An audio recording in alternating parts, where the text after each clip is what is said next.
Dinosaur Adventureland in Lenox, Alabama, Genesis Baptist Church. We are, let's see, straight north of Pensacola, about 70 miles. It is December the 11th, 2025.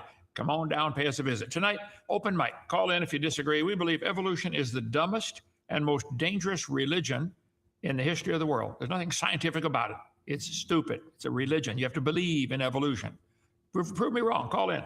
We're on a bunch of different channels. Let's see, on X, on Rumble, and Facebook. If you can't find us somewhere, go somewhere else. They're all listed on drdino.com, upper left-hand corner there. That's our website, drdino.com. Okay, let's see. Tonight, the 11th. Coming up soon is, let's see, Christmas, a couple weeks. If you want to join us, come on down. We'll be your family for Christmas. Let's see, then January 15th, very famous day. Martin Luther King was born on my birthday. That was nice of him. Did you know that? Okay. We are an old-fashioned, independent, temperamental, fundamental, right-wing, chicken-eating Baptist church, King James Bible. And we believe the Bible is infallible, inspired, inerrant word of the living God. There you go. I don't sneak up on people. I tell them what I believe, okay? 100% true. God made everything, including dinosaurs, in 6 days, like he said he did, okay? Let's see. Noah took them on the ark, and evolution theory is stupid, real stupid. Call in if you disagree. Join us for the holidays. People come from all over the place. Join our 777 Club if you want to help us stay open. We've been open for free for almost 10 years now. Call 855-BIG-DINO, extension 1 or 2. Somebody will answer the phone. I'll answer if you call 3, but I don't know what's going on around here, so never mind. Okay? drdino.com. Oh, slow down. Sometimes I get food on my eye teeth and I can't see what I'm saying. Okay. All right, never mind. drdino.com. Okay. Forrest, we talked about him last night on Whack an Atheist. And Joseph, did you get to see the George Janko show we did, a week ago? They aired it today. It's on today. I've seen it twice, but it premiered. Yeah. We were there. We saw it live. Okay. It was very good. Okay. I want to comment on the comments on Forrest's from his deluded followers. So let's talk about them here. It amazes me how often theists will rely on the argument that learning and changing is a terrible thing. Who did this one? Dragon? I think learning is a wonderful thing, and you guys ought to learn evolution is stupid. It really is. Nobody's ever seen a cow produce a non-cow. You have to imagine it, SpongeBob style.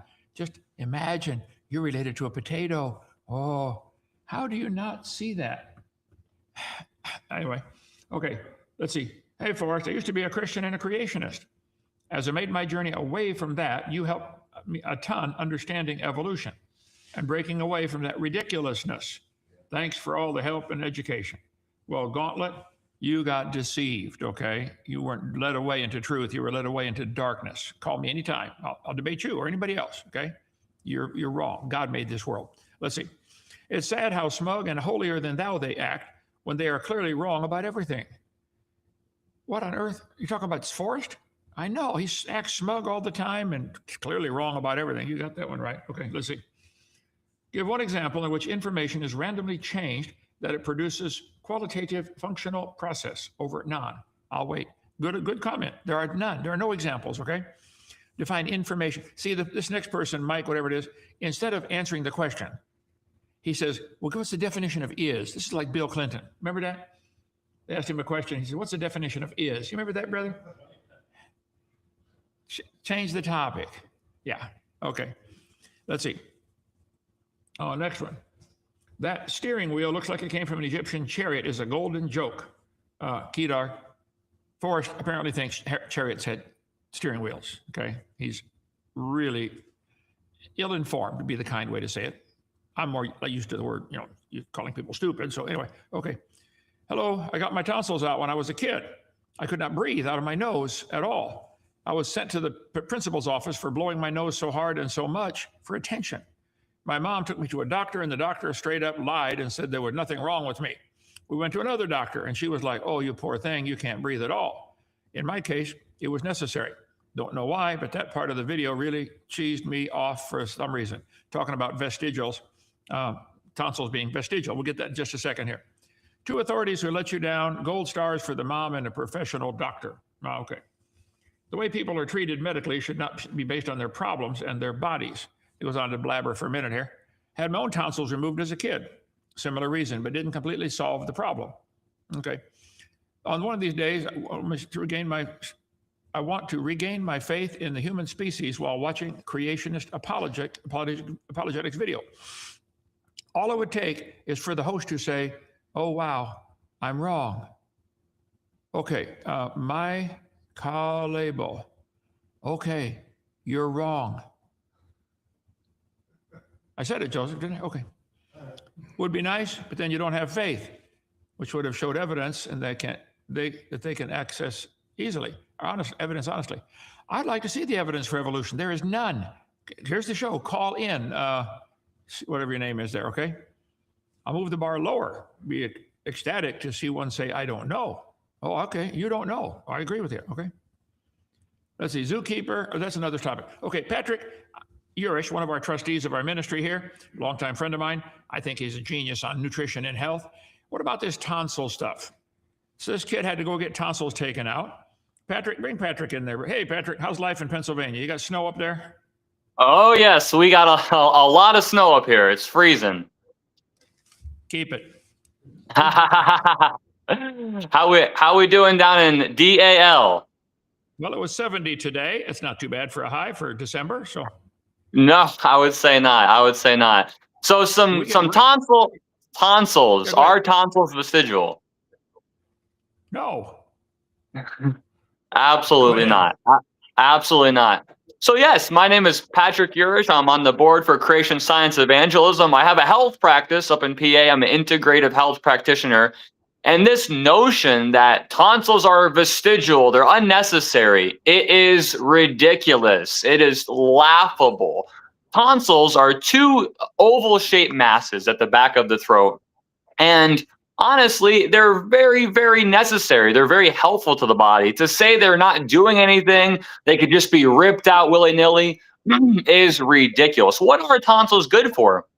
Tonsils are so obviously a key part of the immune system. They protect, they defend, help defend the body against foreign invaders, against pathogens, especially in children, the people who they're ripping them out of just willy-nilly. They are integral in children. And not only that, but the tonsils are actually a first line of defense in the immune system. Tonsils will literally monitor and respond to pathogens that enter the body with these immune responses. They initiate immune responses, and these immune responses will produce antibodies. What are antibodies? Antibodies are little proteins that will identify, they'll identify the pathogen and neutralize the pathogen. Think of viruses, bacteria, funguses. This is what the tonsils do. Not only that, but the tonsils themselves consist of a number of immune cells. So what are the tonsils in the body? You could think of these as the immune system surveillance, or the immune surveillance system. They survey the body looking for pathogens. They produce antibodies to tag the pathogens and neutralize them. They are very integral. So I tell people this, and also you're kind of stealing from Dr. Hovind here, but if your car is running out of gas and it's having issues, maybe fill up the gas tank, don't rip out the gas tank. And the same thing could be said with the tonsils and tonsillitis. A lot of tonsillitis, believe it or not, and this isn't medical advice, but it's caused from low levels of vitamin C and vitamin D a lot of times. And if you fill up the tank with vitamin C and vitamin D, a lot of these inflammation of the tonsils, tonsillitis, doesn't actually really happen. So don't be careless with getting them ripped out. Sometimes there might be a necessity if an appendix is infected, tonsils are infected, but the tailbone, the appendix, the tonsils are not vestigial in any way, shape, or form, and it's very obvious. Well, if a person has their tonsils taken out, like I did when I was 5 years old or whatever, it's just standard practice back then, Yep.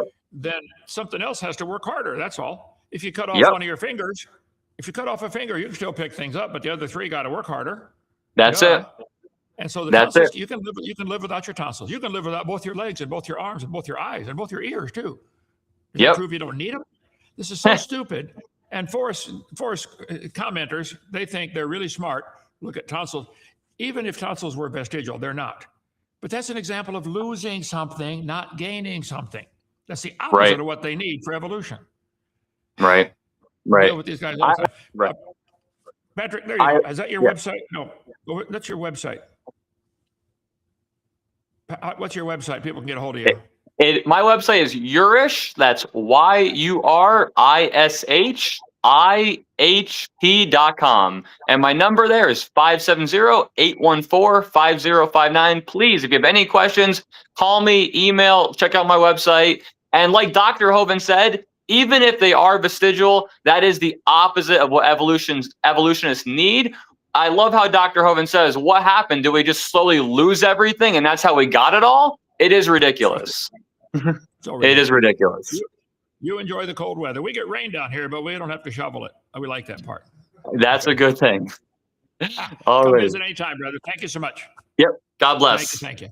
Thank you. All right. Thank you, brother. Well, Forrest, in his video, he shows the book, which I've got beside me over here, that the other couple was using, and says, look, there's more evidence for evolution with embryology. We've covered that 100 times. Forrest, you are way behind on your science. You're actually lying if you believe you probably know embryology has been proven wrong since 1874, but you're so desperate for evidence to support your stupid religion, you'll throw out anything, won't you? Another one is as people comment on his channel put out there. Put this one up, Joseph. This guy, Mike, says, for decades, I was a zookeeper, a manager, lecturer. Our zoo specialized in reptiles, but also had some small bats and other mammals, birds and parakeets, etc. Okay. One of my favorite segments of my show was showing the vestigial toenails on the python and the boa, the oldest family of snakes alive today. There is no such thing as the oldest family of snakes. All snakes were created on the same day, okay? You're brainwashed, Mike. Okay, I'll debate you if you want. Call me, 855-BIG-DINO, extension 4, to schedule a debate. Okay. Although mainly used for foreplay, I've seen pythons cross a room and have those toes actually walk as they crawl, left over from the days when they were more in line with their fellow squaw mates, the lizards. Well, then you do not know anything about lizards, okay, and their anatomy. Those are not claws. They're not toenails. They're not vestigial legs, okay? Mike, you have to imagine that part of it. Let's see. You've destroyed the faith of a lot of kids coming through your zoo then. You're going to answer to God for that. You might want to talk to him about that before you go, okay? Read Matthew 18:6, okay? Let's see.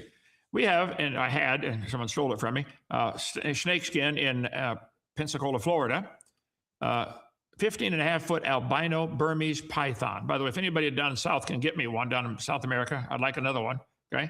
It shows these little claws at the end down here. There they are. These claws are tiny, and tiny bones are not vestigial legs. They are used in mating.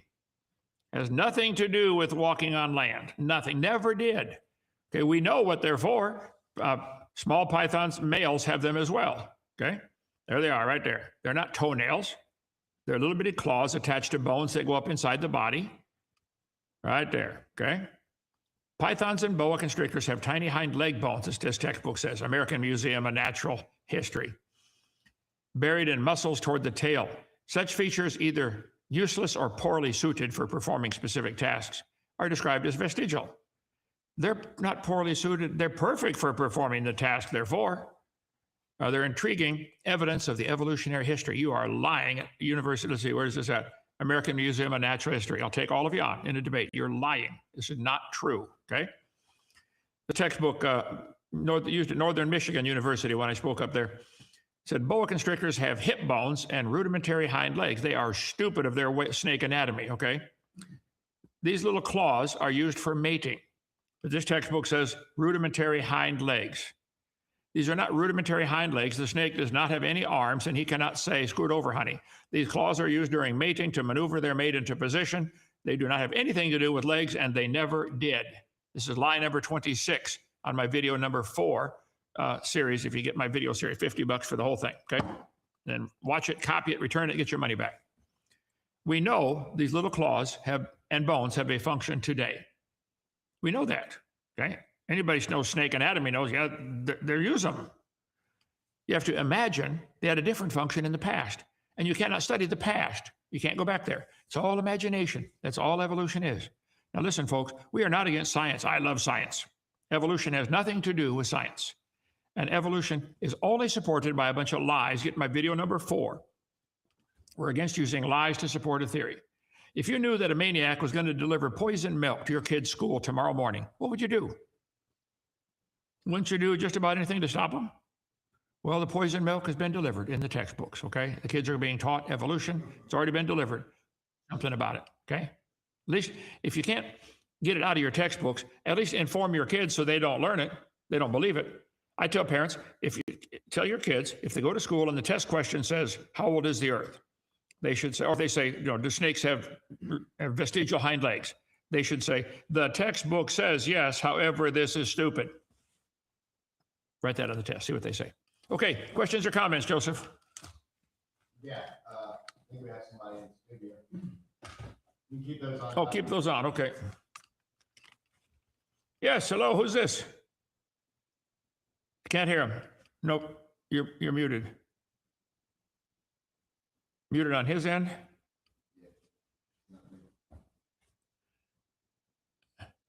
According to evolution, it should get better automatically. No, still nothing. Timeout. 5 minutes. Okay, put somebody else up there, Joseph. See if you can get it figured out. Okay. Okay? What other questions we got? Jeremy, thanks for your time today. A real honor. My question, what do you think is meant by, have I not said ye are gods? Who was that in situation in the text? Was that Jesus talking about, he was quoting their prophets, okay? Their false prophets. I think it was probably a legal maneuver he was there, they wanted to kill him. He didn't know it wasn't his time yet. He's willing to die, but not right then, okay? So look at Matthew Henry commentary for more on that. But notice it's a small g, okay? And just because somebody said they're gods doesn't mean they are. A lot of people claim that. Lucifer told Eve, if you eat off that tree, you get to be God. If you read Ezekiel 28 and Isaiah 14, Lucifer wants to be God. So I think it was a quote from some of their current writers of the day, some of their heroes of intellectual, knowledge back then. Okay, let's see. Nino, I still think you could say these claws are the remnants from the fall in the garden. They're used for mating. There's no hip bones attached to them. If they had legs, we know when God told the serpent, you got to crawl on your belly. It's not a curse to crawl on your belly if you're already crawling on your belly. So they either had legs or arms or wings, maybe all three. We don't know. But these claws do not have anything to do with that. I don't think so. Okay, let's see. Matthew, I have a question. Is there a natural remedy for nasal polyps? Call Patrick. He would know. That's the guy's phenomenal. Walking encyclopedia when it comes to vitamins and minerals for health issues. Just call him, okay? Henry, Satan will create the lie to play on the ignorance of the masses. Yep, and Forrest is leading a bunch of them right over the cliff. All right, we'll try Joel again. Try Joel again. Okay. Hello, testing. Testing. Can you hear me? I can hear you fine. Yes, sir. Now, finally. Go ahead, Joel. Nice. Well, if you're going to keep it really simple, Lot's wife, is she typed and shadowed as righteous or wicked? I missed I missed a few words. Lot's wife, was she righteous or wicked? Is that your question? Yes, sir. And I have a background to that. If you want me to expound on why that is a puzzle, I'm happy to expound. Okay, quickly, go ahead. Yes, sir. Well, we go to 2 Peter chapter 2, we see that Lot is righteous.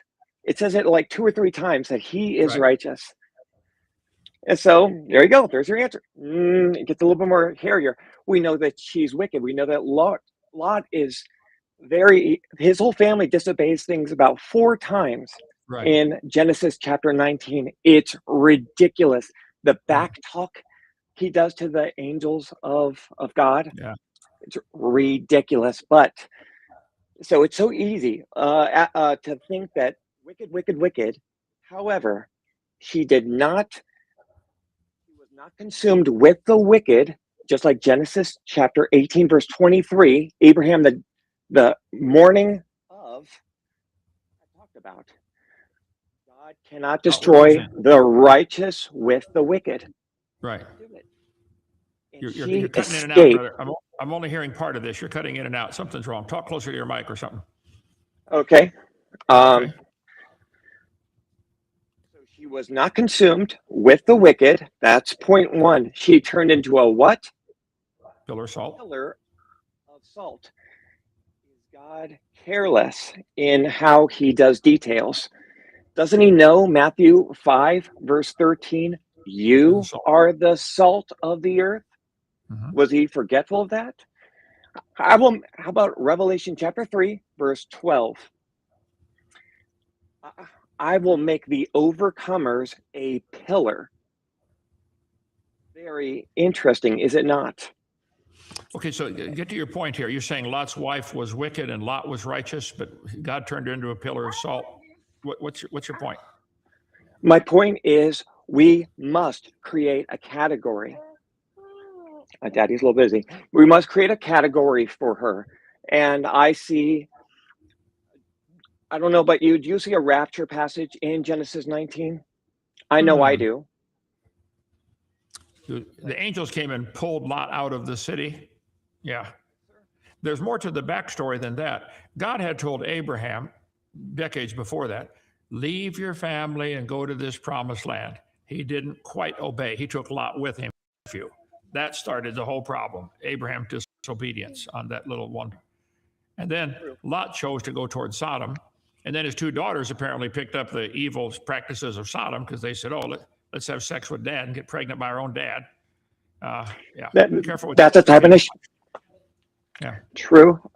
Okay.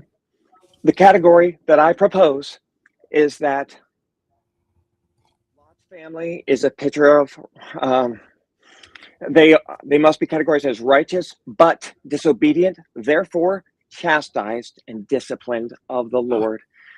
They fail. They fail to make it to rapture number one. Do they sound like the bride of Christ? By no means. You can find the bride of Christ in the chapter before, chapter 18. Abraham and Sarah have a trouble-free rapture, while Lot has a troublesome rapture.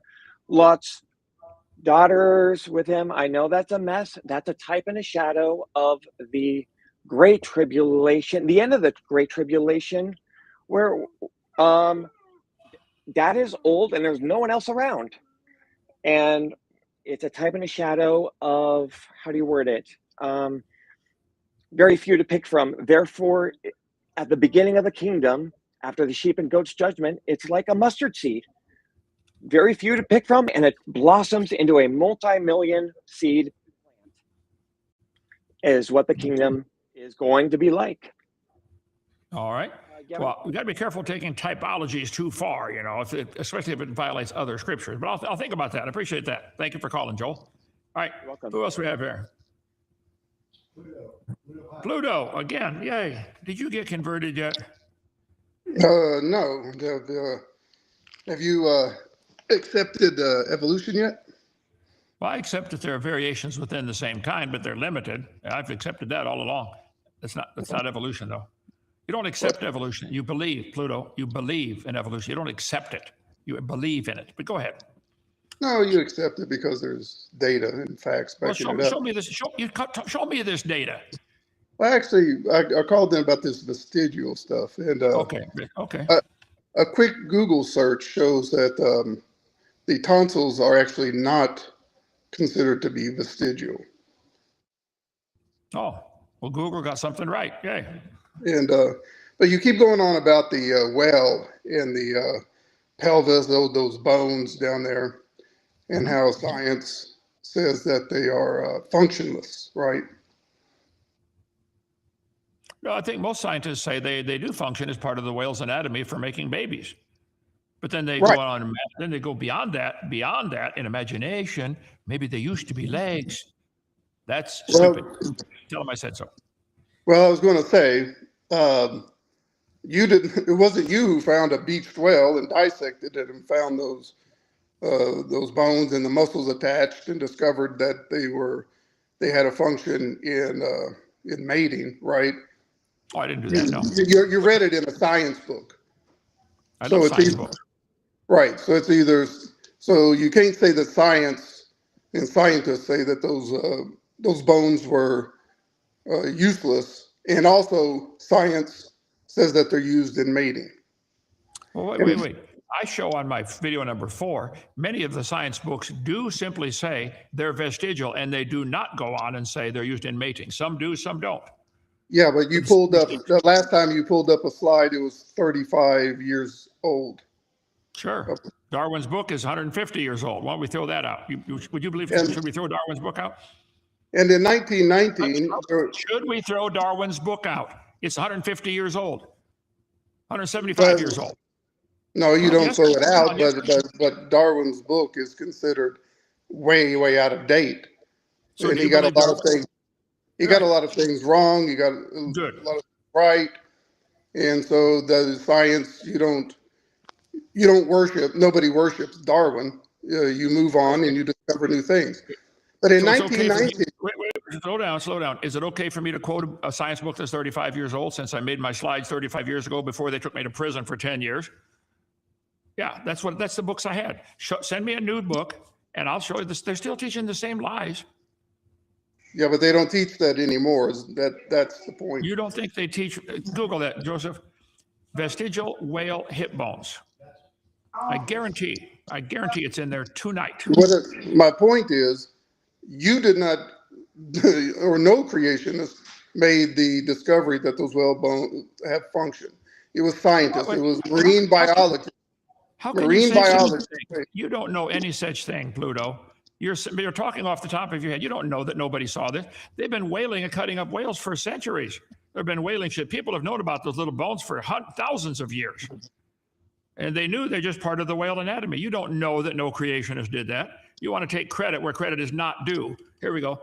Yes, whale pelvic bones are still taught as an example of vestigial structures and evolutionary biology. Called up today, December 11th, 2025. And the vestigial, which means can be a reduced function.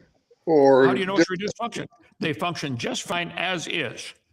Because I was going to say in 1919, a whale was caught that had legs, not nubs. I mean, I'm talking about legs with bones in them, and in the feet at the end were malformed. They look like club feet. So whales do have the DNA. They have the genes for legs. And then I'd like to see this. I don't believe your story. I want to see the documentation of that. I don't believe that at all. There've been a deformed whale. A lot of animals are deformed. That proves they all used to be. Is that true? And we have whale fossils. We have whale fossils of whales with tiny, diminutive legs that they couldn't even reach the ground. I don't believe that either. Don't believe that. And what good would that do? What good does a whale leg that doesn't reach the ground? Yeah. That's a good question. What good would that do? The only thing in that they actually it's a hindrance to the animal. And just imagine it used to be a leg. That's what you want to do, don't you? Can you just imagine it? They can get broken. The shark, for example, could grab onto it. It could become infected. So it is more advantageous for the whale to not have these small, little tiny legs that are no longer doing any good whatsoever. So we see in the fossils. Think about the sentence you just said. Shut him off for a second, Joseph. Okay, he won't stop when I want. That they no longer do what they once did. You are determined to make yourself believe they used to be legs. There's no evidence of that. If they have a bone sticking out of their abdomen that is a deformed, some people are born with 6 fingers or 7 fingers. What does that mean?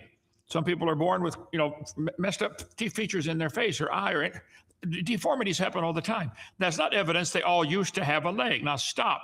Okay, go ahead. Turn him on.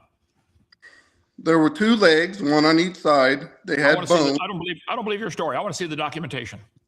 Okay. Where's this whale? Where's this whale now? Where's this whale right now? Did they put it in the museum? I can let me see if I can bring. I'm on my phone right now. I cannot give you a slide, or I don't have slides for this. But you can look it up. Tomorrow night, same thing. Call in tomorrow night. Show me the data. All right, I'll see if I can Okay. find it. But they were and you know, it shows that this was like a birth defect. It was a leftover remnant. There you go again. The DNA did not get shut off during embryonic development, which they usually do. You know. Or the DNA got messed up and it produced something it shouldn't have. What about the cow that I show with a leg growing out of its back? Well, I don't have my slides up right now, but the point is whales have DNA for legs. No, they don't. They get absorbed in the embryonic development. Okay, you believe what you want, but that's not science. Show me the data. All right. Okay, call tomorrow night. I like that one. The whale evidence grew legs and walked away. Yep. Okay. All right, next one. A couple more questions. We'll get out of here. Okay. Question for how does a person get married biblically? Well, the state does not have to be involved. I mean, there was no such thing as a marriage license in America until after the Civil War. For centuries, the church did weddings, you know, wilt thou and she wilts and all this kind of stuff or whatever happened. And so it's a church covenant marriage, a covenant. You covenant together. And then the state realized, hey, we can make money off of this. We will sell you a license to do something you already could do if you want. We're glad to sell it to you for $35. And then you got to get their permission to get divorced again. So it's not necessary. People do, and but you can if you want. I'm not against it or for it. I'm just saying it's not a requirement. There was no such thing after the Civil War. Some people in the South, some white people, there's no such thing as a white person, but white people want to marry black people, and there's no such thing as a black person. There's different shades of brown. Okay, but the Southerners who lost the war said, "Man, we don't like that. You got to get our permission to marry somebody who's not your race." There's only one race called the human race. Different skin colors. There's different skin colors of cows too. You know, they look the same in the meat locker and taste the same on the hamburger. So the whole thing about a marriage license came after the Civil War. Like I said, Abe Lincoln didn't have one. Nobody did before that. So it was a church was involved. Now, if you want to get the state involved, that's up to you. Feel free. Okay. Why do you ask for evidence for evolution, then claim that hyperspeciation occurred after Noah's Ark? The question has got two different topics and mixed together in there. That's not a legitimate question. I don't claim hyperspeciation happened. I think animals have adapted to their environment within the limits of what's already in the gene code. Some of it's done by people doing it, selective breeding that people do, like dog kennels. They can selectively breed dogs. I told this story about that lady in the one church I was at someplace. She said, my family's been in the dog kennel business for 100 years, 3 generations. She said, I promise you, give us some generic dogs off the street. We will, through selective breeding, create a Great Dane and a Chihuahua and everything in between in 100 years. That's called it's artificial selection. Now, natural selection also works. You turn all the dogs loose in Alaska, only the thick fur ones are going to survive. Come back in 5 years, none of the Great Danes are left because they got thin fur and long, skinny legs, and they can't make it up there. So nature selects, but it doesn't create anything. Evolutionists want to give nature, natural selection, a creative ability, which it does not have. So is that the end of it? Yeah, that was it. Okay. Thank you so much. It's been a long day today. Oh, one more. Jimmy, brother, love you. Such a fireball. Hope the Lord allows you to stick around till you're 100. Amen. Maybe we can get taken out of here alive after the tribulation. Looking forward to that, by the way. Boy, me too. I'm ready to go. I don't want to go today or tomorrow, but I'm going to make dying the last thing I do. But it's going to happen. I don't want to be there when it happens. That's all. Okay. See you tomorrow night. Bye.